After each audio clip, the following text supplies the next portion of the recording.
الأنبياء والمرسلين وعلى آله وأصحابه أجمعين। ইসলামী আন্দোলন বাংলাদেশ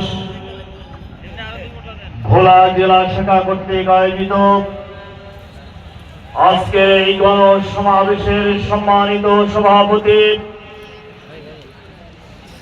মঞ্চে উপবিষ্ট থাকবেন ইসলামী আন্দোলন বাংলাদেশের মোহতারাম আমির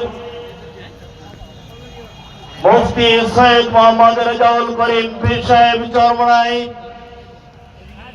মঞ্চে উপবিষ্ট আছেন জাতীয় স্থানীয় নেতৃবৃন্দ, সংগ্রামী ভোলাবাসী, আইন শৃঙ্খলা বিভাগে নিয়োজিত সদস্য ভাইয়েরা, সম্মানিত সাংবাদিক বন্ধুগণ, আসসালামু আলাইকুম ওয়া রাহমাতুল্লাহি ওয়া বারাকাতুহু। সংগ্রামী ভাইয়েরা, আপনারা জানেন